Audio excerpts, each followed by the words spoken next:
Hello students, कैसे हैं आप सभी।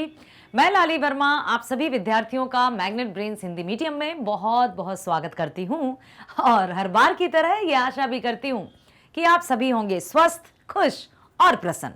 प्रिय बच्चों, हमने अपनी पाठ्य पुस्तक किसलय भाग 3 का 16वां पाठ शुरू कर दिया है। नाम है खेमा।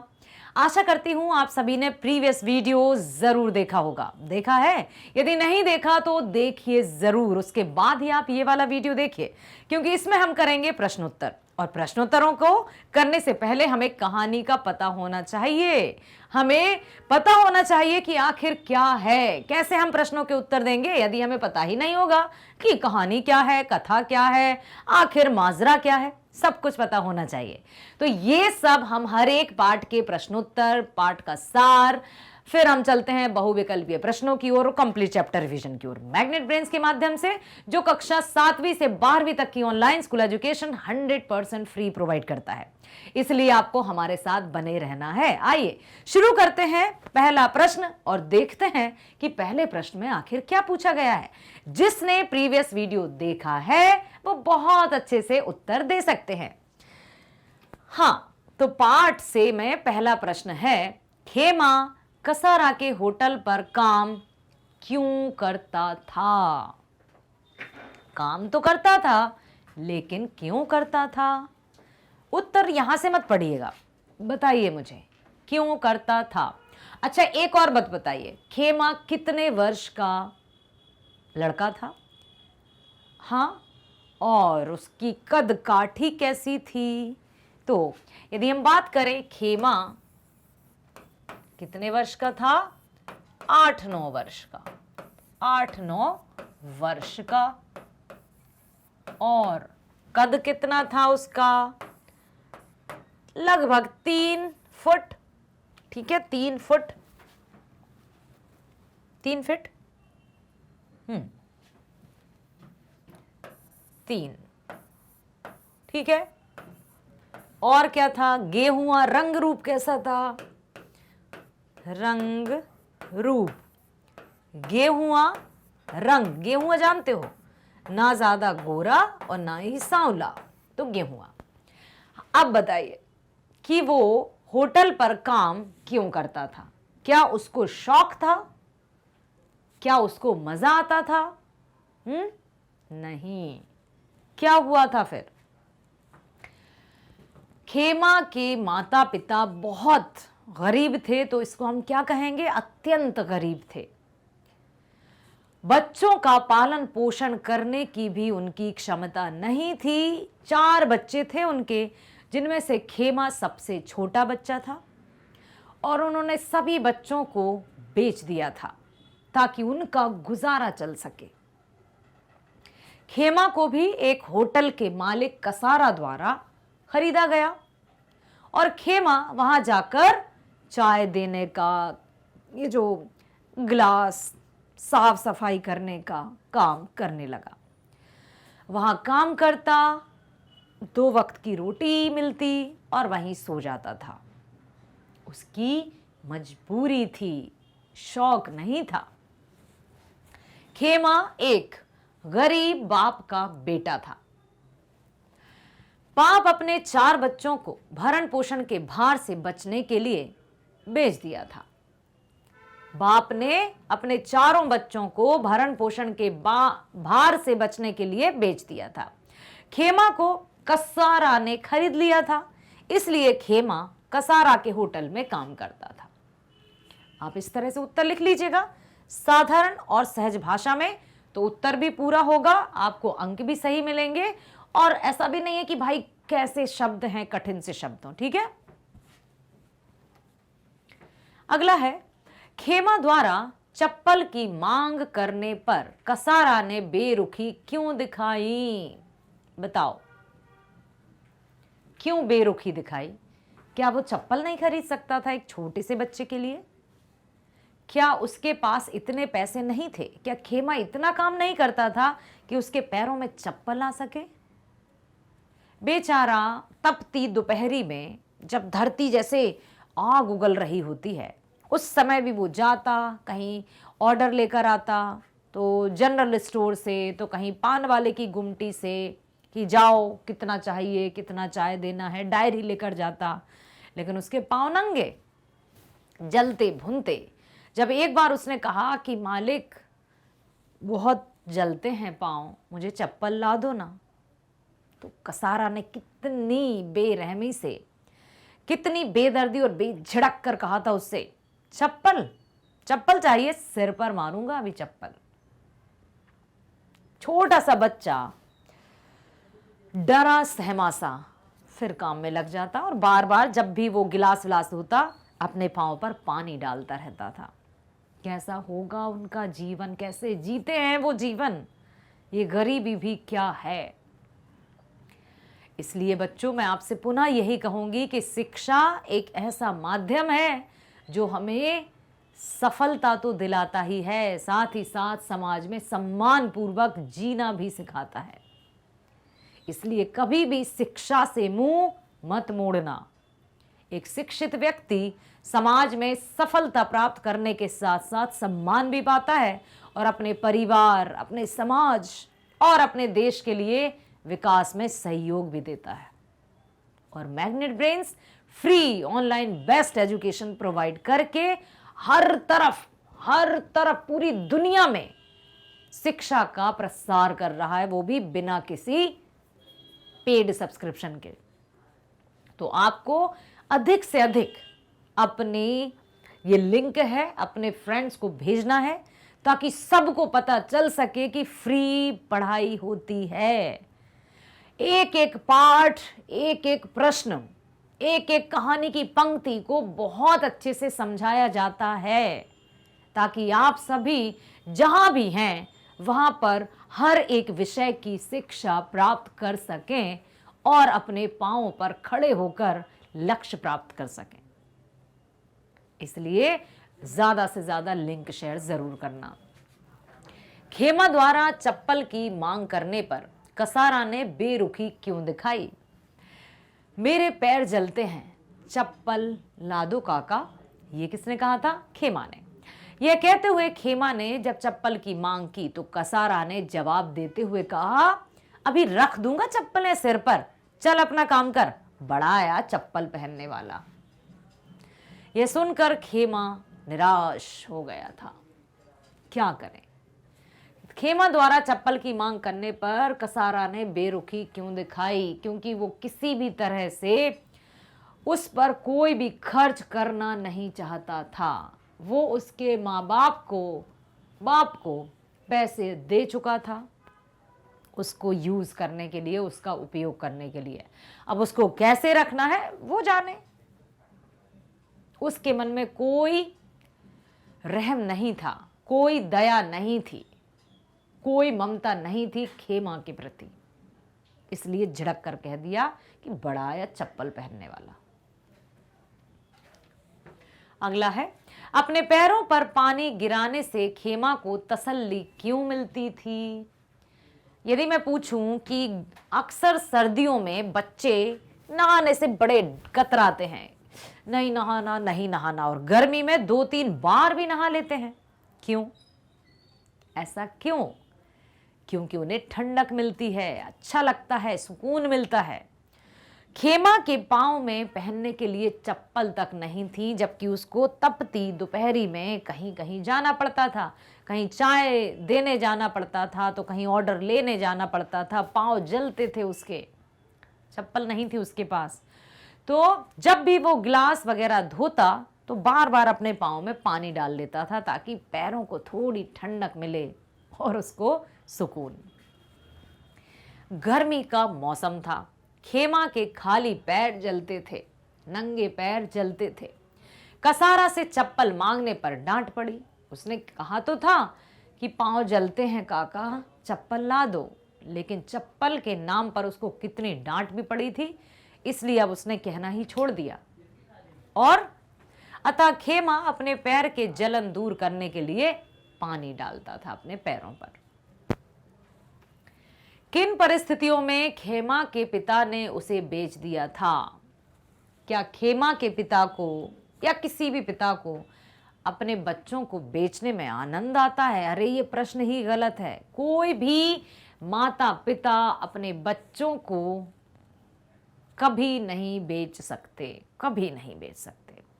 एक तुलसीदास जी द्वारा कृत कवितावली है एनसीईआरटी कक्षा 12वीं में, उसमें भी बिल्कुल बहुत अच्छे से बताया था कि जब अकाल पड़ा था, चारों तरफ त्राही त्राही मची थी, भूख प्यास से सब बिलख रहे थे, ऐसी भीषण गर्मी, जहां खाने के लाले पड़ गए थे, कहीं कुछ भी आशा की किरण नहीं नजर आ रही थी। मजदूरों के लिए काम नहीं था, भिखारियों के लिए भीख नहीं थी, व्यवसायों के लिए कोई काम या धंधा नहीं था। उस समय माता पिता मजबूर हो गए थे अपनी संतानों को बेचने के लिए, पेट की आग को बुझाने के लिए। और सबसे बड़ी, सबसे भयंकर आग होती है पेट की आग। ना तो बड़वानल, ना ही दावानल। दावानल मतलब जंगल की आग, बड़वानल मतलब समुद्र की आग, और सबसे बड़ी आग होती है पेट की आग। पेट की आग को बुझाने के लिए क्या सही, क्या गलत, क्या धर्म, क्या अधर्म, क्या पाप, क्या पुण्य, कुछ नहीं नजर आता। और उसमें चोरी, डकैती, नट, खेल दिखाने वाले, करतब दिखाने वाले, जादूगरी दिखाने वाले क्या क्या नहीं कर रहे थे, क्योंकि उन्हें अपनी पेट की आग को शांत करना था। तो ऐसी ही गरीबी की आग में जल रहा था खेमा का पिता। तो किन परिस्थितियों में खेमा के पिता ने उसे बेच दिया? खेमा के पिता गरीब थे, अपने बच्चों को वह भरण पोषण करने में सक्षम नहीं था। इतना गरीब था कि वो बच्चों का लालन पालन भी नहीं कर सकता था, इतना गरीब। अतः अंततः अन्य भाइयों की तरह ही खेमा को भी बेचकर अपने दायित्व से मुक्त हो गया। अंततः अन्य भाइयों की तरफ। खेमा 4 भाई बहन थे। तीनों बच्चों को खेमा का पिता पहले ही बेच चुका था। खेमा सबसे छोटा था, उसका भरण पोषण भी उससे नहीं होता था, इसलिए उसने होटल के मालिक कसारा को खेमा को बेच दिया और उससे पैसे ले लिए। इतना गरीब था। अन्यथा कोई भी माता पिता अपने बच्चों को कदापि नहीं बेच सकते। जब लेखक ने खेमा के पिता से कहा कि वे खेमा को अपने साथ ले जाकर पढ़ाना चाहते हैं, तब उसकी आंखें क्यों भर आईं? अपना विचार दीजिए। खेमा का पिता मजबूर था। खेमा का पिता बहुत गरीब था, अत्यंत गरीब था। वो अपने बच्चों का पालन पोषण नहीं कर पा रहा था, जिसके चलते उसने अपने 4 बच्चों को बेच दिया, 4 बच्चों को।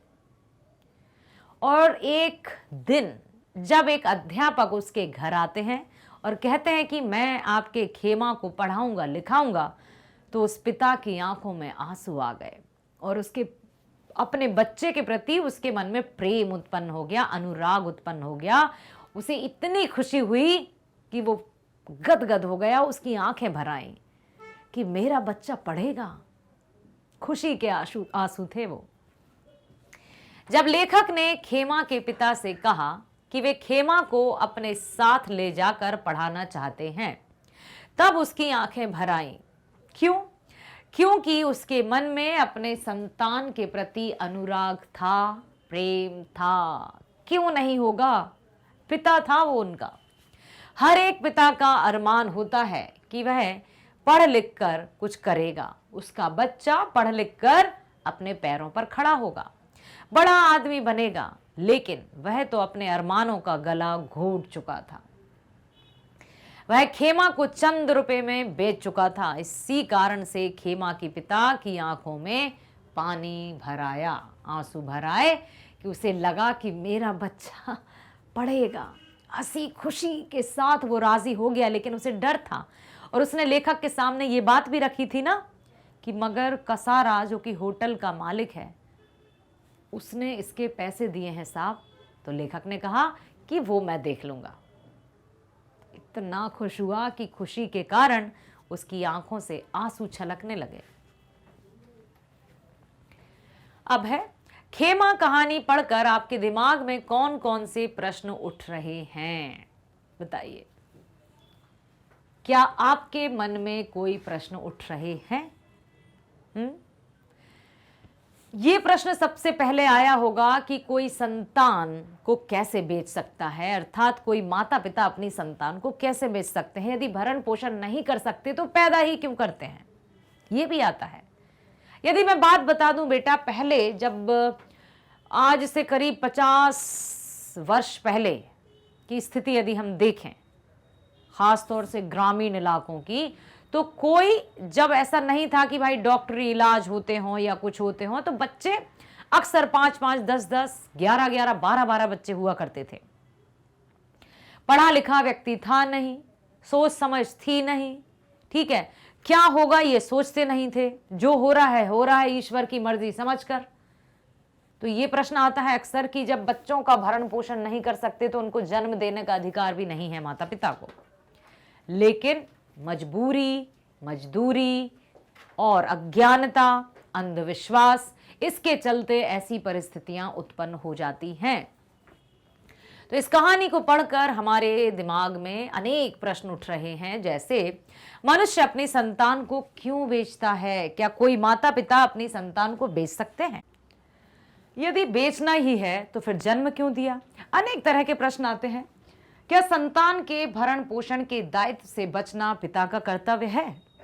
क्या पिता, या खास तौर से हम ये सब मानते हैं कि पिता ही अपनी संतान का पालन पोषण करता है, भरण पोषण करता है, जब तक एक बच्चा अपने पैरों पर खड़ा नहीं हो जाता, माता पिता का ये जिम्मेदारी है या मतलब यही कर्तव्य है। संतान बेचने वाला मनुष्य क्या पशु नहीं? क्या बाल मजदूरी रोकने के लिए सरकार को कड़ा कदम नहीं उठाना चाहिए? इत्यादि कई तरह के प्रश्न मस्तिष्क में आते हैं और आना ही चाहिए, क्योंकि ये ऐसा क्यों, बाल मजदूरी क्यों? छोटे छोटे बच्चे आखिर खुद तो नहीं जाते हैं ना कि मुझे भाई मजदूरी करना है, मुझे अपनी होटल में काम करवा लो। उसके पीछे क्या है? माता पिता, माता पिता की गरीबी। तो क्या इसके लिए सरकार को कुछ उचित कदम नहीं उठाने चाहिए? और भी कई तरह के प्रश्न आते हैं, मुझे बताइएगा। अगला है, कसारा से चप्पल मांगने पर खेमा को फटकार लगी, उसके बावजूद वह काम करने लगा। आप रहते तो क्या करते? भगवान ना करे ऐसी स्थिति किसी भी बच्चे के साथ हो, लेकिन फिर भी प्रश्न पूछा ही गया है तो बता देते हैं कि खेमा की जगह हम रहते तो वही करते जो खेमा कर रहा था। काम नहीं करने पर कसारा हमें डांटता, बुरे भले शब्द कहता, अपशब्द कहता, ठीक है, लिखा है यहां, गाली देता, पीटता और खाना भी नहीं देता। इन सभी से बचने के लिए खेमा की तरह हम भी सब कुछ बर्दाश्त करते हुए काम करते रहते, क्योंकि सबसे पहली बात तो कि यदि डांट नहीं खानी होती तो यहाँ काम क्यों करते? यदि पिटाई, उसकी भली बुरी बातें ही नहीं सुननी होती तो माता पिता या उसका पिता यहाँ क्यों बेचता? वो पूरी तरह से समझ चुके होते हैं कि बच्चे हमें जो कुछ भी, जैसा भी ये मालिक रखेगा, हमें उसकी डांट भी खानी पड़ेगी, पिटाई भी खानी पड़ेगी, क्योंकि हमें दिन रात यहीं तो रहना है।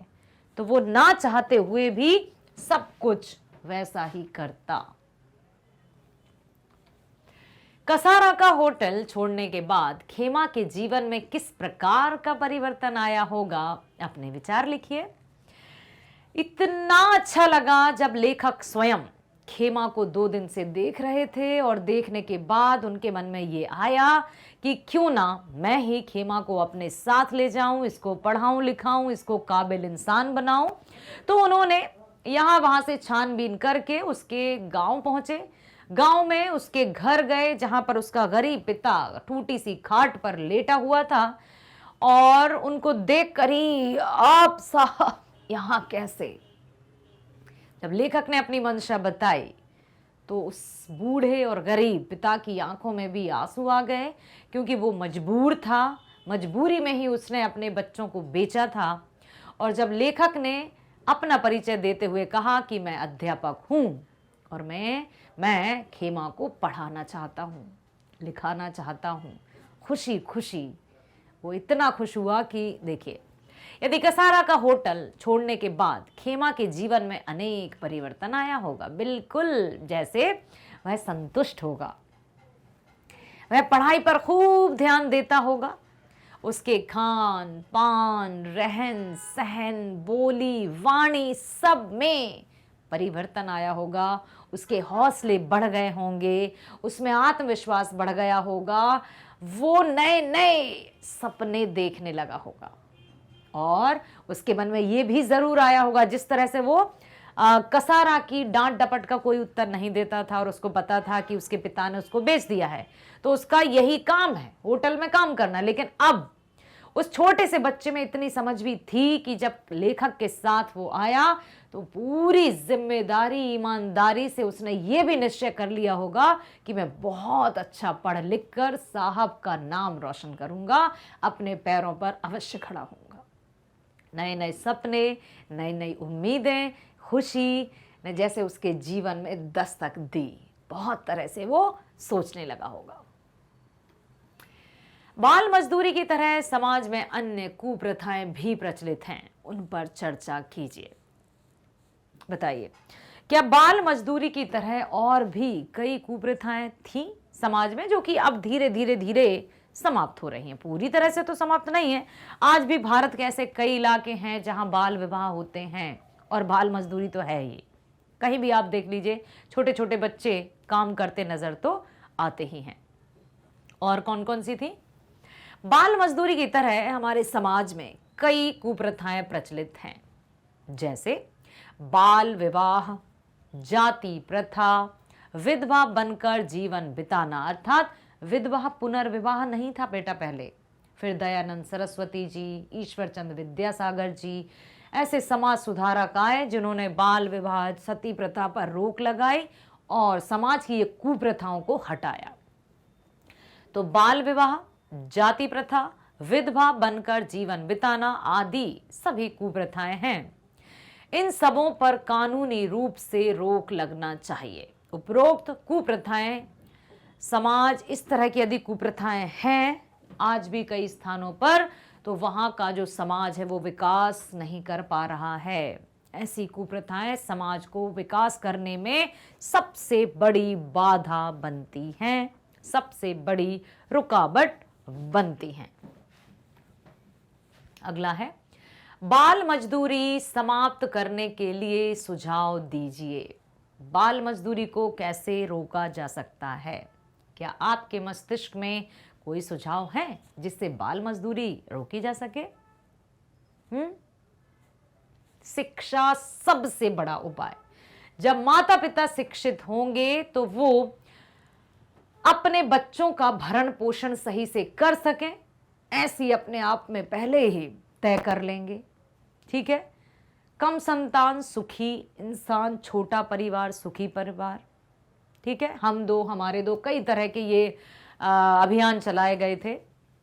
तो बाल मजदूरी को समाप्त करने के लिए मेरा सुझाव है कि बाल मजदूर रखने वालों को कड़ी से कड़ी सजा दी जानी चाहिए। गरीब बच्चों को पढ़ाई लिखाई के लिए विशेष योजना तैयार की जानी चाहिए। हाँ, शिक्षा, भारतीय संविधान में लिखा है कि 6 से 14 वर्ष के बच्चों को निःशुल्क शिक्षा दी जाती है और ऐसा होता भी है। सरकारी विद्यालयों में शिक्षा प्रदान की जाती है। गरीब लोग जो अपने बाल बच्चों को नहीं पढ़ाते, उनके बाल बच्चों को धनवान लोग गोद लेकर उनकी पढ़ाई की व्यवस्था कर सकते हैं। गरीब माता पिता को भी आर्थिक मदद देकर बच्चों को बेचने या बाल मजदूर बनने से रोका जा सकता है। और अब जैसे शिक्षा का प्रचार प्रसार अब इतना हो गया है कि अब तो हर जगह, हर स्थान पर शिक्षा पहुंच चुकी है, लेकिन अभी भी हमें देखना होगा कि ऐसे कई इलाके हैं जहां पर लोग शिक्षा से वंचित हैं। तो शिक्षा से वंचित या पैसों के अभाव में शिक्षा ना प्राप्त करने वाले भी कई बच्चे हैं। तो मेरे बच्चों, मैग्नेट ब्रेन्स ने एक ऐसी मुहिम चलाई है जो 100%, जी हाँ 100% फ्री ऑनलाइन एजुकेशन देता है। तो इसका लाभ उठाइए बच्चों, जो आपके भविष्य का निर्माण करेगी। अपनी विद्या अर्जन कीजिए। आपको पता है कि मैग्नेट ब्रेन्स कक्षा 7वीं से 12वीं तक की ऑनलाइन स्कूल एजुकेशन सभी विषय की एकदम फ्री प्रोवाइड करता है। अच्छे से पढ़ो ताकि इस तरह की कोई भी जो खतरनाक सी बातें हैं वो हमारे जीवन में कभी ना आए। तो मैं आप सभी से यही रिक्वेस्ट करूंगी कि आप ध्यानपूर्वक पढ़िए और अपने अपने मित्रों को भी लिंक शेयर कीजिए ताकि वे भी ऑनलाइन फ्री एजुकेशन का लाभ उठा सकें। ठीक है, चलो तो चलते हैं और मिलते हैं नेक्स्ट वीडियो में। तब तक के लिए नमस्कार।